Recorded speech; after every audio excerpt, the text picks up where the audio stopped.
Everyone, welcome to my YouTube channel. तो आज जो हम पढ़ेंगे एरेज के बारे में। तो एरेज मैं आपको बता दूं तो मैंने पिछले वीडियो में डीएसए क्या होता है वो कवर किया था, डेटा स्ट्रक्चर्स के बारे में देखा था और उसके टाइप्स देखे थे हमने। इन सारी चीज़ों के बारे में हमने देखा था और अगर आपने वो वीडियो नहीं देखा हो तो आप लोग जाके देख सकते हैं। और साथ ही साथ टाइप्स में हमने देखा था कि एरेज जो है वो हमारे लीनियर डेटा स्ट्रक्चर होते हैं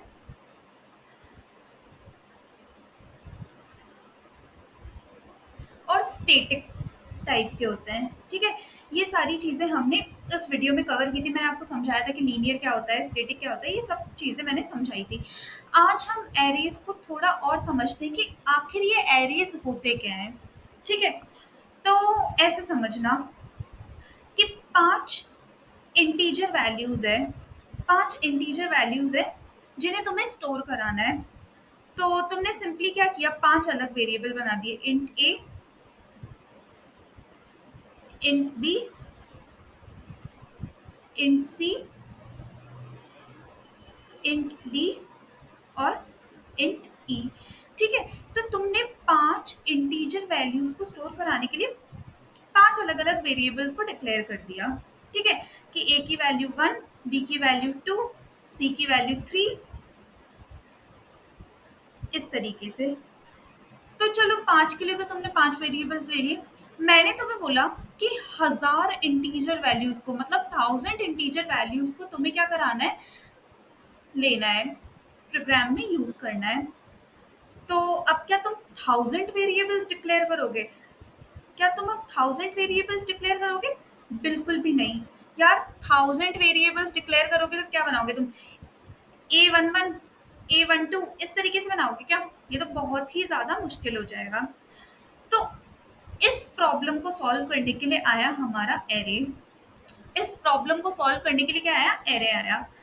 अब भाई मैंने क्या किया कि एक तरीका तो तुमने मेरे को बता दिया कि मैं पांच इंटीजर वैल्यूज को अलग अलग वेरिएबल्स बना के स्टोर करा लूंगा। फिर मैंने बोला कि नहीं, कुछ एफिशिएंट, कुछ अच्छा बताओ मुझे। तो तुम इंटेलिजेंट हो, तुम आए, तुमने एक एरे ले लिया, तुमने एक डेटा स्ट्रक्चर का यूज किया और वो डेटा स्ट्रक्चर कौन सा था? एरे था। तुमने एरे का यूज कर लिया और ये एरे का साइज तुमने 5 बना दिया।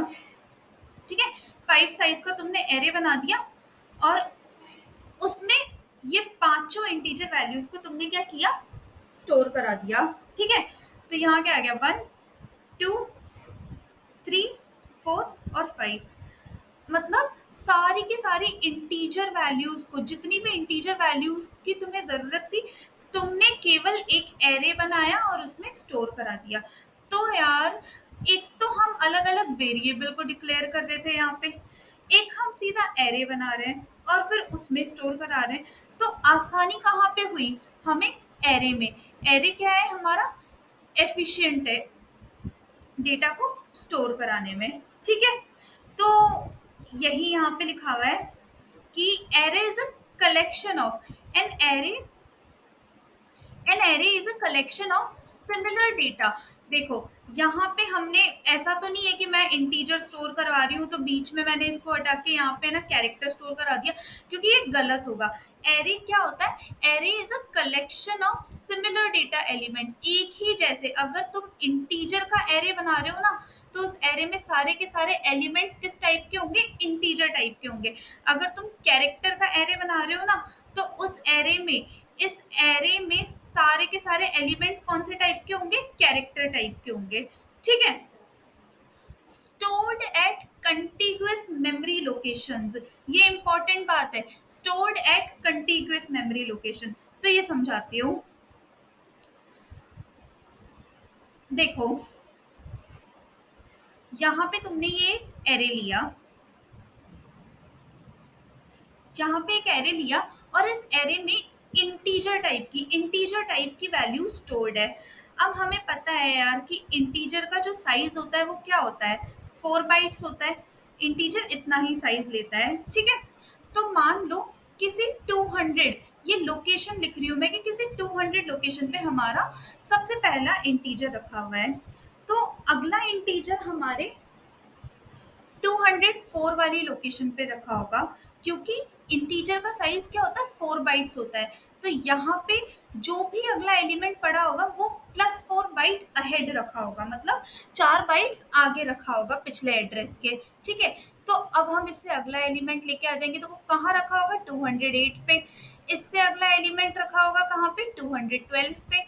इससे अगला 216 पे, और फाइनली 220 पे। तो यार अब देखो, ये जो मेमोरी लोकेशंस है, ये यहाँ पे जो मेमोरी लोकेशंस है, ये कंटिन्यूअस मेमोरी लोकेशन है ना, कंटिन्यूअस ही है ये। ऐसे तो है नहीं कि अगर ये 200 पे रखा हुआ है तो इसके बाद वाला 209 पे रखा हुआ है, फिर इसके बाद वाला कहीं 212 पे रखा हुआ है, ऐसा तो है नहीं। ये केस तो है नहीं। ये लोग ये एक साथ कंटिन्यूटी में रखे हुए हैं, यहाँ पे 4 बाइट का डिफरेंस, ठीक है, फिर यहाँ पे 4 बाइट का डिफरेंस, फिर यहाँ पे 4 बाइट का, तो ये कंटिन्यूएशन में रखे हुए हैं। तो इस लाइन का मतलब यही है कि stored at continuous memory locations, ये कंटिन्यूअस मेमोरी लोकेशन पे स्टोर होते हैं। तो अभी तक में हमने यहाँ से लेकर यहाँ तक की बात समझी कि an array is a collection of similar data elements, एक जैसे डेटा एलिमेंट्स का कलेक्शन होता है, stored at continuous memory locations. ठीक है, it is the simplest data structure. देखो सबसे सिंपलेस्ट डेटा स्ट्रक्चर होता है, क्योंकि और देखो सबसे है ना, मतलब अगर मैं एक बात बोलूँ ना एरेज की सबसे अच्छी, तो यार एरे ना बहुत सारे डेटा स्ट्रक्चर्स की इम्प्लीमेंटेशन में यूज होता है। अभी जैसे हम आगे से आगे और डेटा स्ट्रक्चर्स पढ़ते जाएंगे ना, जैसे हम क्यू पढ़ेंगे, हम स्टैक पढ़ेंगे, तो इन सभी के इम्प्लीमेंटेशन में एरे का यूज होता है। ठीक है, where each element can be accessed directly by only using its index number। मतलब यार अगर मैंने तुम्हें बोला कि मुझे ना सेकंड इंडेक्स पे रखा हुआ, मतलब दूसरे इंडेक्स पे, ये जो हो लिखा हुआ है ना मैंने 0 1 2, ये इंडेक्स बताता है कि सेकंड इंडेक्स पे लगा हुआ एलिमेंट तुम मुझे ला के दे दो। तो तुम क्या करोगे, ये तुम हो, ठीक है, तुम क्या करोगे, सीधे इस लोकेशन पे जाओगे और यहाँ से मुझे एलिमेंट ला के दे दोगे। तो कितना इजीली, जस्ट हमें क्या पता होना चाहिए, इंडेक्स पता होनी चाहिए, और इजीली हम उस एलिमेंट को उठा के लेके आ जाएंगे। ठीक है, तो ये ही पूरी डेफिनेशन थी हमारी एरेज की। तो एरेज समझ में आया होगा। तो देखो यहाँ पे हमें एक एरे दिया हुआ है ये, और इस एरे की अगर मैं इंडेक्स लिखूँ तो देखो हमेशा इंडेक्स 0 से स्टार्ट होती है एरे की।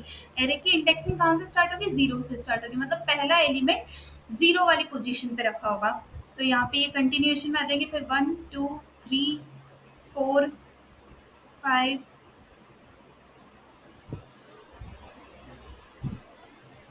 ठीक है,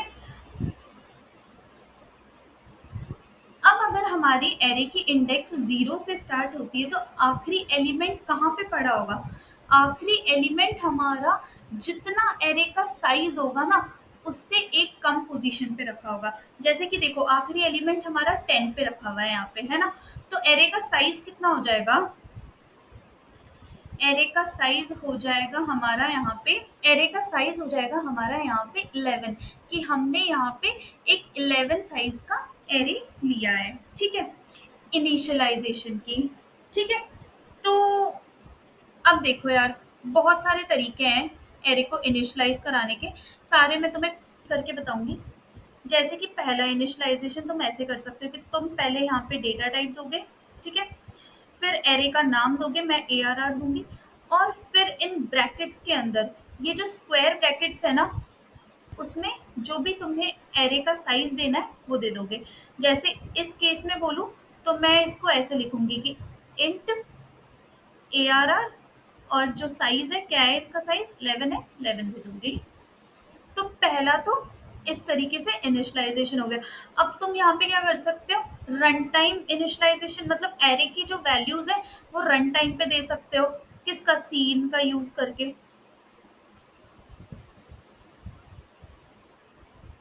ठीक है, नहीं तो तुम नहीं तो तुम कंपाइल टाइम पे भी दे सकते हो। कैसे दोगे देखना, कि तुमने एक एरे लिया इंट ARR साइज का, और उसमें वैल्यूज रखवा दी, जैसे मान लो मैंने 0 1 और 99, इस तरीके से भी मैं इनिशियलाइज कर सकती हूँ। तो जब मैं सीन का यूज करके इनिशियलाइज करती हूँ तो ये रन टाइम इनिशियलाइजेशन है, रन टाइम पे इनिशियलाइज कराती हूँ मैं एरे को, और यहाँ पे मैं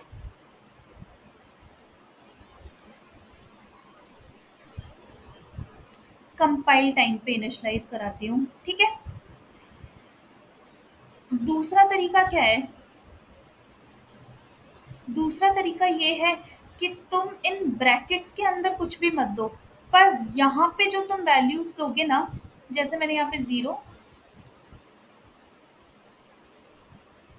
1 और 99, तो इसके हिसाब से मतलब इन कर्ली ब्रेसेस में तुमने जितनी भी वैल्यूज लिखी है ना, उनके हिसाब से, उनके हिसाब से इस एरे का साइज अपने आप ही यहाँ पे डिक्लेयर हो जाएगा। ठीक है, कि ये एरे कितने साइज का है, 3 साइज का है। एक तरीका तुम्हारा ये हो गया। एक तरीका और होता है जो कि सी प्लस प्लस में यूज होता है। वो तरीका ये होता है कि तुमने यहाँ पे इंट ARR और यहाँ पे तुम्हारे स्क्वायर ब्रैकेट्स लिख दिए, और यहाँ पे तुमने अपने एलिमेंट्स लिख दिए। यहाँ पे हमें इक्वल साइन लगाने की जरूरत नहीं होती। तो ये 3 तरीके होते हैं हमारे एरे में वैल्यूज देने के, इनिशियलाइजेशन के। तो यहाँ तक बात क्लियर होगी। ठीक है।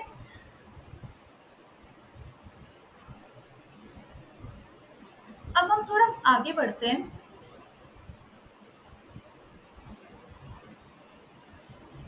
अब हम थोड़ा आगे बढ़ते हैं। तो यार देखो, यहाँ पे तुम्हें एक एरे दे रखा है, और इस एरे का साइज फिक्स है। इस एरे का, इस पूरे के पूरे एरे का जो साइज फिक्स है, और वो क्या है, 11 है। ठीक है। तो तुम इस एरे में से केवल 10 इंडेक्स तक की ही वैल्यू को क्या ले सकते हो, रिट्रीव कर सकते हो। अगर मैं तुम्हें बोलूँ ना कि यार मुझे तुम ARR 11 की, अगर इस एरे का नाम ARR है ना, ARR 11 की वैल्यू ला के दो, तो तुम बोल दोगे, ये तुम बोल दोगे कि नहीं, मैं नहीं ला सकता, क्योंकि एरे का साइज क्या था, एरे का साइज 11 था। तो मतलब उसकी आखिरी इंडेक्स कहाँ तक थी, 10 तक थी। मतलब मैं ARR of 10, मतलब मैं 10th इंडेक्स तक की ही वैल्यू को लाके दे सकता हूँ, उससे ज्यादा नहीं दे सकता। तो यहाँ पे इसका साइज क्या है, फिक्स है। अब तुमने क्या किया, मान लो ये 4th इंडेक्स पे कुछ 5 रखा हुआ है। ठीक है, ये 5 तुमने मेरे को लाके दे दिया। अब इसका मतलब ये नहीं है कि ये 5 तुमने मुझे लाके दे दिया तो ये एरे में से निकल जाएगा। ये गलत है। ये एरे में ही रहेगा, बस हमने उसको उस इंडेक्स से एक्सेस कर लिया है। ठीक है। तो ये कुछ छोटी छोटी बातें थी एरे की। तो देखो यार, हमने यहाँ पे क्या क्या कवर किया। हमने पहले एरे को समझा, तो डेफिनेशन कवर की हमने। ठीक है। दूसरा हमने क्या कवर किया, इंडेक्सिंग कवर की, एरे की इंडेक्सिंग कैसे होती है। तीसरा हमने क्या समझा यहाँ पे, कि इनिशियलाइजेशन कैसे होता है। और फोर्थ पॉइंट हमने क्या समझा, कि ये स्टैटिक है। ठीक है, ये स्टैटिक डेटा स्ट्रक्चर्स होते हैं। ठीक है। अब मैं तुम्हें कोड से बताती हूँ कि तुम एरे को कैसे इनिशियलाइज कराओगे। तो देखो, ये मैंने ना यहाँ पे क्या किया, अब मेरे को एरे का इनिशियलाइजेशन तुम्हें बताना है। तो मैं क्या लूंगी, पहले एक बार साइज लूंगी। ठीक है। और मैंने यहाँ पे बोल दिया,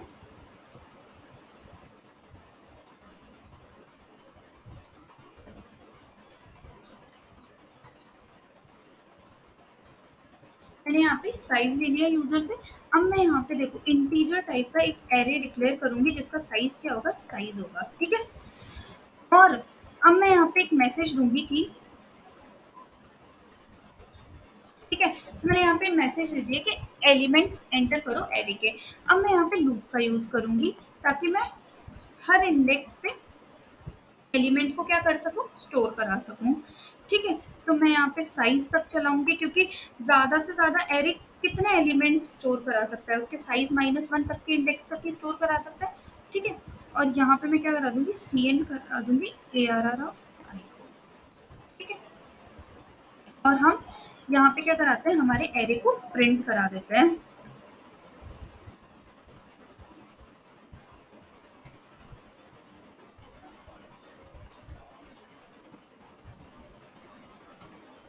ठीक है, यहाँ से मैंने एलिमेंट को क्या है, प्रिंट करा लिया।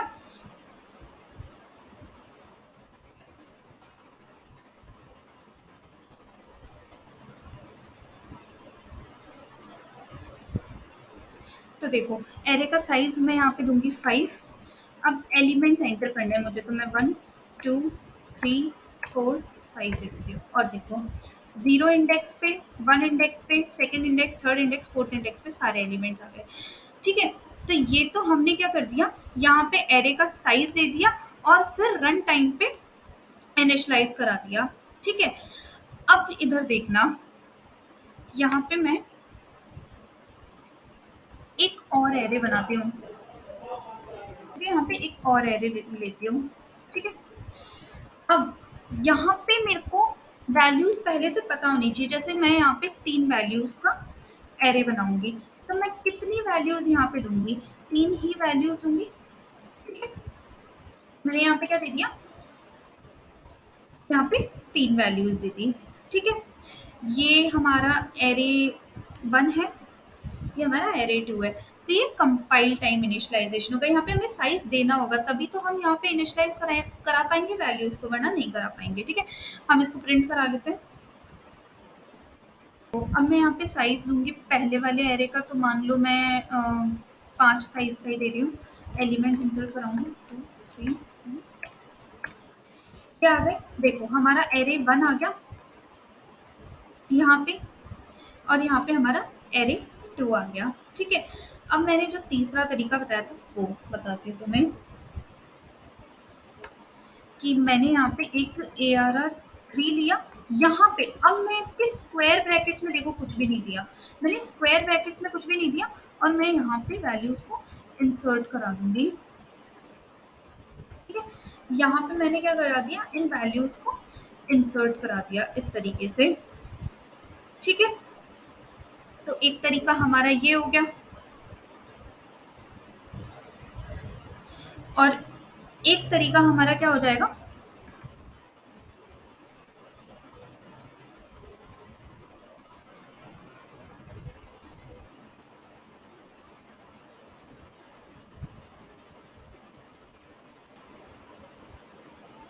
इस तरीके से हो जाएगा। ठीक है, तो ये चारों तरीके मैंने आपको बता दिए कि यहाँ पे हम इनिशियलाइजेशन कैसे कराएंगे।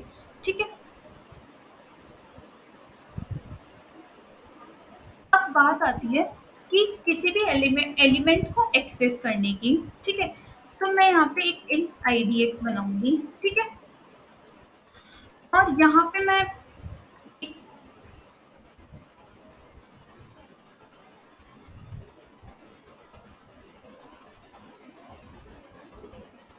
ठीक है, मैंने यहाँ पे यूजर से इंडेक्स ले ली। ठीक है, अब अगर इफ IDX हमारा ग्रेटर देन इक्वल टू 0 है एंड IDX हमारा less than equal to size -1 है, तो इस स्टेटमेंट का मतलब क्या है, वैलिड इंडेक्स। क्या है इसका मतलब, वैलिड इंडेक्स। तो हम सिंपली क्या करा देंगे,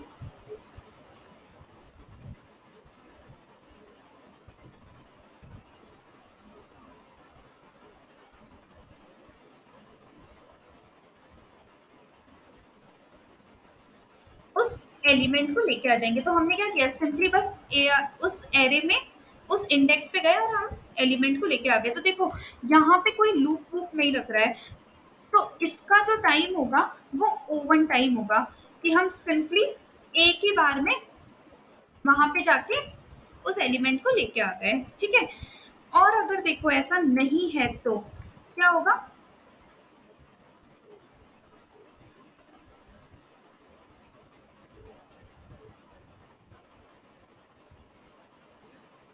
हम मैसेज प्रिंट करा देंगे इनवैलिड इंडेक्स का। ठीक है, इसको हम रन करके देखते हैं।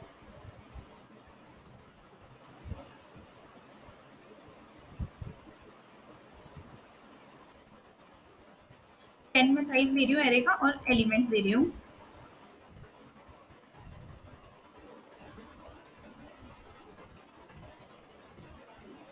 तो देखो 0 से 9 तक की इंडेक्स थी, आ गए एलिमेंट्स।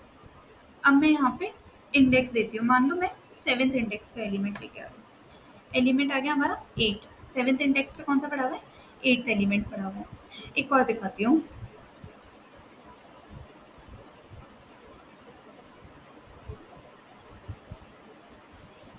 देखो मैं 3 साइज़ का एरे लूँगी तो एलिमेंट्स देती हूँ, ये आ गए। अब देखना मैं यहाँ पे 4th इंडेक्स दूँगी, इनवैलिड इंडेक्स, ठीक है? तो तुम्हें समझ में आ गया होगा कि एरे क्या होता है। हाँ, मैं तुम्हें इनकी मेमोरी लोकेशंस भी बताती हूँ क्योंकि मैंने तुम्हें बोला था ना कि कंटीन्यूअस मेमोरी लोकेशंस पे होते हैं, तो मैं वो भी दिखाती हूँ कि कैसे होते हैं। तो सिंपली हम लोग कुछ नहीं करेंगे यहाँ पे।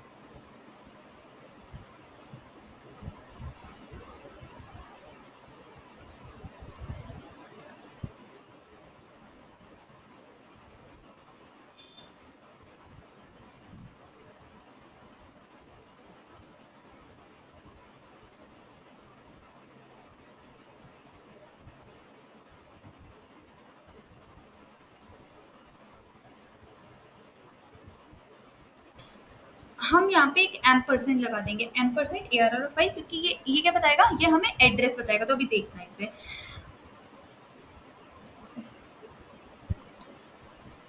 4 साइज का हम एरे लेते हैं। देखो ये वाला 0 पे पड़ा हुआ है, फिर अगला 4 पे, फिर आगे 8 पे, फिर आगे 12 पे। हेक्साडेसिमल में हम 12 को सी से डिनोट करते हैं, ठीक है? अब भाई यहाँ पे एक इंडेक्स देते हैं हम लोग, जैसे मैं 5 दे रही हूँ तो इनवैलिड इंडेक्स, ठीक है? आ गया ये।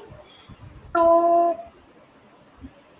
आई होप आपको ये एरे समझ में आया हो कि एरे क्या होता है, ठीक है? स्टैटिक क्यों होता है, कंटिन्यूअस मेमोरी लोकेशन का, सबका मैंने आपको प्रूफ दिया है और सारी चीज़ें मैंने इसमें समझाई है। अब बात करते हैं यहाँ पे आज के आपकी चैलेंज की, क्योंकि मैंने आपको बोला था कि हर वीडियो में हम आप एक क्योंकि मैंने आपको बोला था कि हर वीडियो में मैं आपको एक चैलेंज दूंगी।